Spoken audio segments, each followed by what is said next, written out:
Just like Thanos, Uncle Shady? Well, I wouldn't kill him. I'd just put him far away so none of us had to deal with him. Okay. Then the second thing I would do is get rid of all the ugly people.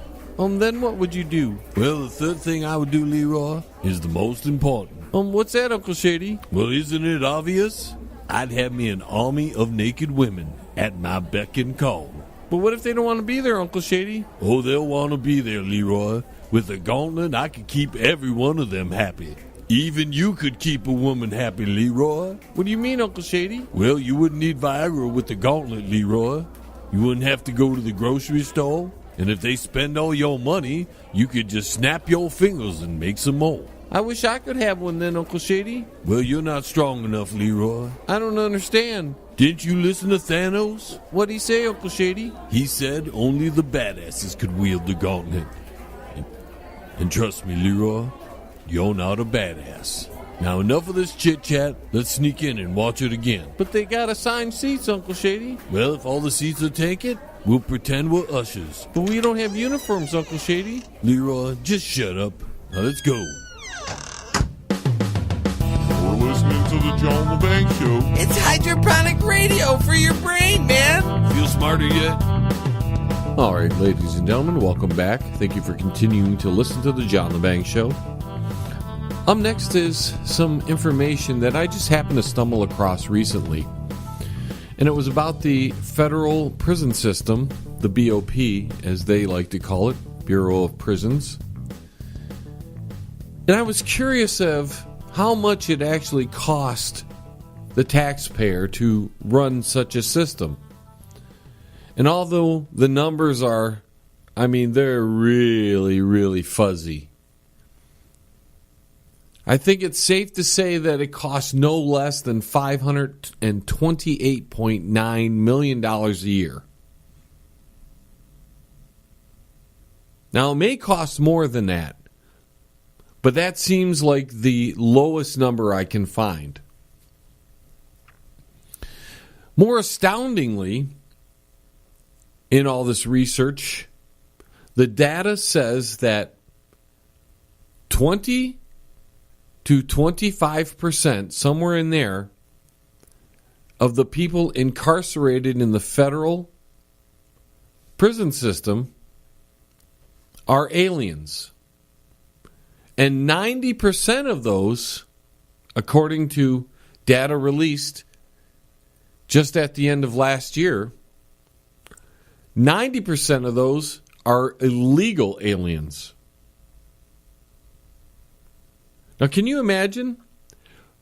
20% of our prison system are people that are not from this country. 90% of those are not even supposed to be in the country. So could you imagine how much money we could save by somehow eliminating the people that aren't supposed to be in the prison system in the first place because they're not even supposed to be in the country? And how much we could save on a budget that is just, bloated. $528.9 million. That doesn't count all the state and local prisons. And I don't even have statistics on those. I was just looking at the federal system. Because it's big business. And with the border situation the way it is, and with the increased, for lack of better term, tensions between border countries now, because we're, for better or for worse, we've started putting tariffs on Mexican goods and Canadian goods. And now they're going to do the same to us. And I saw the list the Canadians put out. It's funny. Like strawberry jam is one of the things they're going to put tariffs on. Jam and jelly's already too expensive. So all you're going to do is hurt the sales of any Canadian-produced jams and jellies coming to the States. That's all you're going to do, Canada.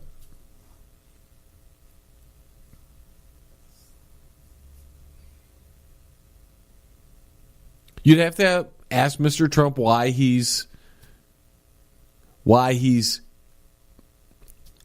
adding tariffs to countries that are on our border. I can actually see why he's adding a tariff to the Mexican side.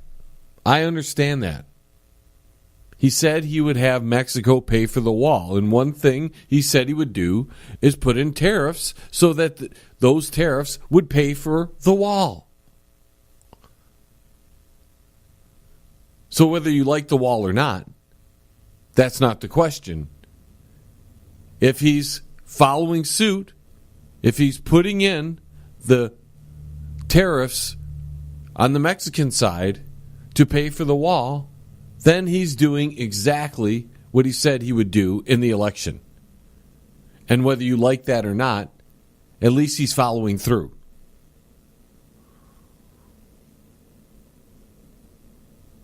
But the Canadian side is a little bit more confusing, perplexing.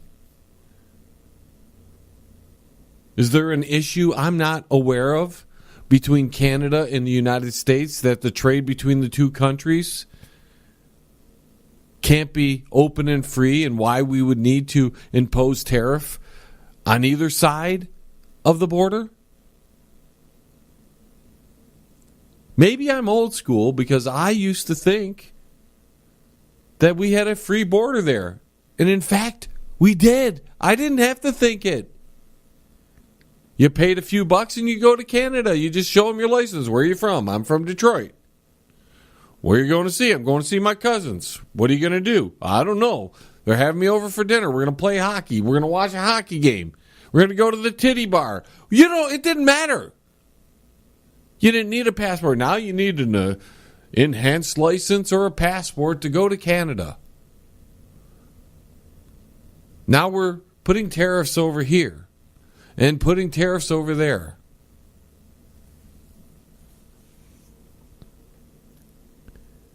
Maybe this is one way to stop that Trans-American highway they were all worried about.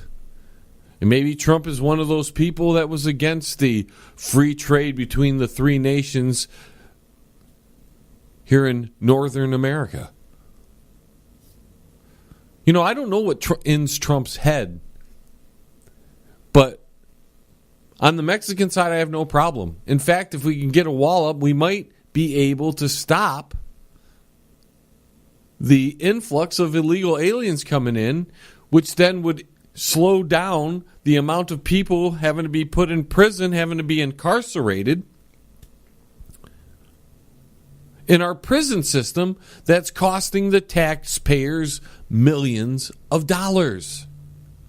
If we can reduce if we can find a 20% reduction in the cost of the prison system, that's a lot of money that could go somewhere else more beneficial.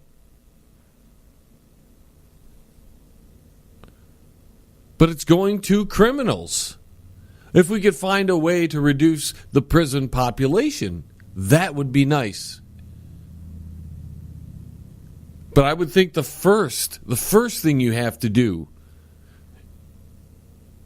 is to find a way to reduce the illegal immigrants in the prison population, which would mean a stronger border presence. How else do you do it? How else do you stop people from jumping over the fence at the border and finding their way into America? You've got to do it for national security, and you got to do it for the safety of those people, because a lot of people lose their lives trying to get into America the wrong way. We've heard those terrible stories of the human chains being brought across and through the terrible conditions they got to go through to come to America.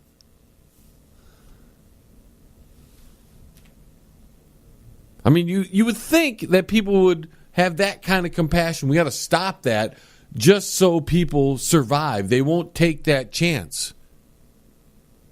And as we can see, there's a much smaller population of legal immigrants in prison, which means the vetting must work a little bit. It's got to work better than not vetting at all and allowing anybody in your country. So when you look at it and you find out that we spend so much on the prison system, and a good percentage, 20%, 90% of that 20% of the prison population, which you're talking thousands and thousands of inmates, tens of thousands of inmates that shouldn't be in the country, let alone in the prison system. The people who are against how big the prison system here in the United States is, you should be all for finding a way to reduce the illegal population in there and in the country. Because the ones that are skipping line, that are going through the back door, jumping the fence, they are by far, according to government statistics, the problem when it comes to aliens, people from a foreign country. We're not talking about ET, ladies and gentlemen. So, whether you like the border wall, whether you think it's going to work to stop the illegal immigration, you have to take into consideration that being the population, 20% of it is, it's amazing if you think about it. 20% of the prison population are people that are not American. They weren't born here. They're from another country. 20%. I think that's a little too big of a number. And then 90% of those people are illegal. They're not even supposed to be here. So they're tying up resources that could go to something else. And maybe we could shrink our prison population.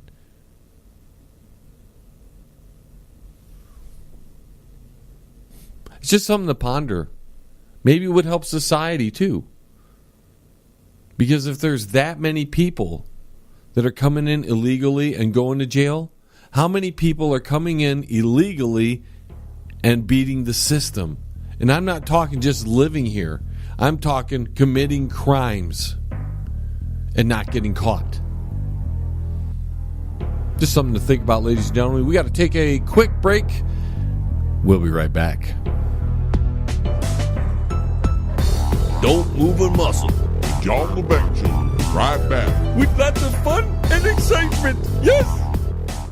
Pane in the Glass, commercial and residential window cleaning for a beautiful sparkling shine that's crystal clear. Call Pane in the Glass Window Cleaning. You can find them on Facebook at Pane in the Glass. CRRM, CarePoint Billing Services. Their billers and managers are all dedicated to working for you to increase your profits. For more information, call CRRM at 248-579-3805. CRRM, CarePoint Billing Services.